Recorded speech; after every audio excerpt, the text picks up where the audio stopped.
Hey, I was so excited to start work on this puzzle because it is my very first custom puzzle ever. I had it printed from a seller off of Amazon.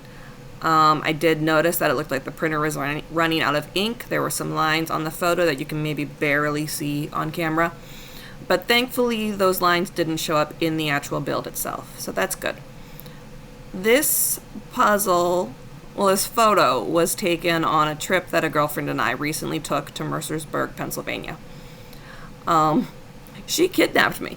She got me good. She shows up randomly on a Friday afternoon. My husband teleworks on Fridays.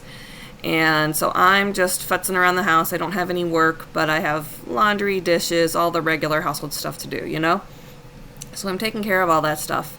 And I keep noticing that the door is unlocked, and the door is unlocked, and the door is unlocked. And I keep locking the door. It's maybe 2-3 times that this happens. We always leave the door locked. So I'm confused, and I mention it to my husband. And I don't know what's going on with that, but whatever. And then next thing I know, she walks up in the door and up 43 minutes or so to sort. It's 1,000 pieces. Took me a while to figure out how I wanted to sort them. There's a lot of sky in this photo. I maybe picked the wrong photo to do this. It's a lot of sky.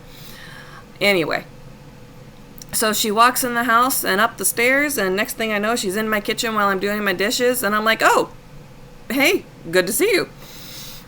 And she goes, well, you could do me a favor. And I say, sure, I can write you a letter of recommendation, because I know she's looking for and possibly looking into switching her job, right? So I'm thinking she just wants a letter of recommendation. Don't know why she had to ask me that in person, but cool, whatever. Of course I will. But that wasn't it. It took me 36 minutes to build the frame. I will explain more as to why that took me so long. So now for the whole thing. And yeah, she goes, no, I don't need a letter of recommendation. I need you to pack an overnight bag. And I'm like, say what? With my hands up to my elbows in dishwater, So thankfully she was flexible, and I finished my dishes, and I finished the laundry, and I had one other thing I needed to do, and I finished. And then we just started driving, and I didn't ask her where we were going or what we were doing. And we just drove and drove for 4 hours. I'm like, where are we going? We ended up in Mercersburg, Pennsylvania, and we stayed at the childhood home of James Buchanan, which was pretty darn cool.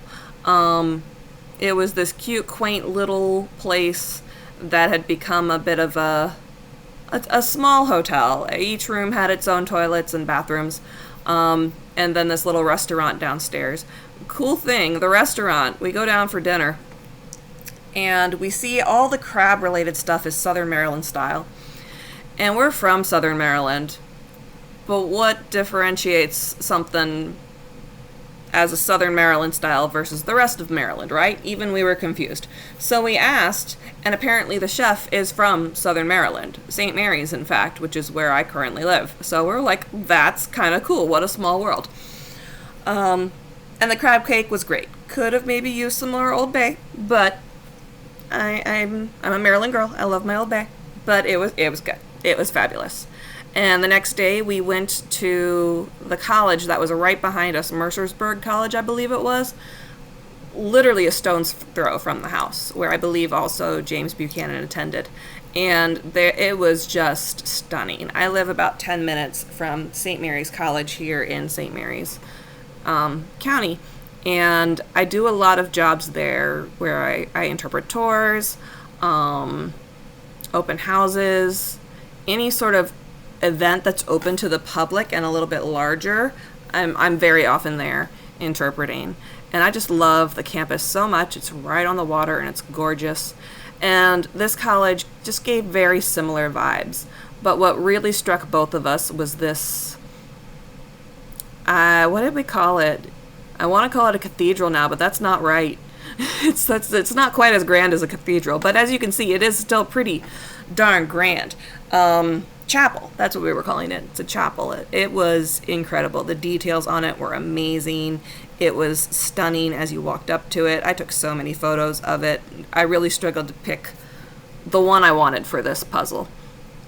I ended up with this one thinking it had enough variety that it would be easy enough to build, and enough contrast. There was enough light and dark that I thought it would be an easier build in case the puzzle cut wasn't great.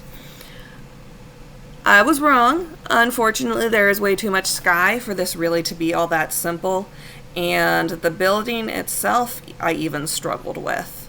Some of it was just all too similar to really pull out what made it different. I did enjoy the build. I would not purchase from this maker again. I will leave the link below in case you are interested.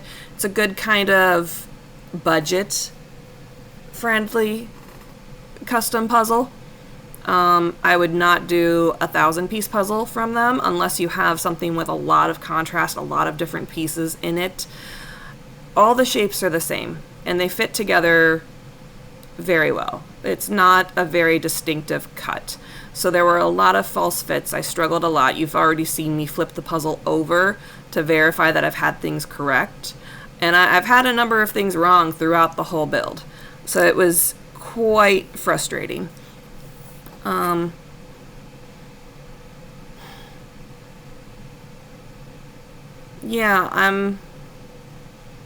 do have one other puzzle that I have purchased from the same company that I will also do, and that one might be simpler. I'm not sure. I thought that one was going to be more difficult, hence why I started with this one.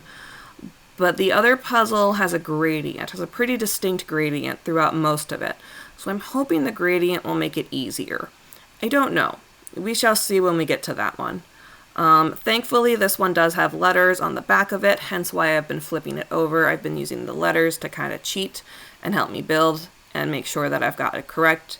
Now I'm literally just going to use the letters at this point because there's a slight gradient in the sky, but it is not enough to really be useful. And knowing that these guys just all fit together pretty darn well regardless because the cut is not that unique, I'm just going to build the rest of it from the back.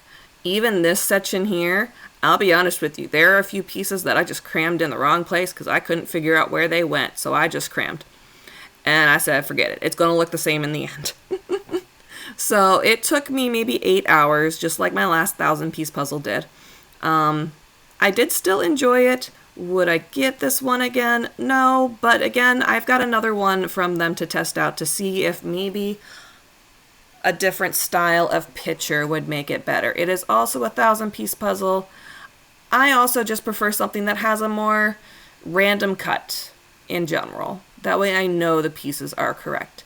But anyway, there's that one from my recent trip to Mercersburg, and I'll see you next time. Bye!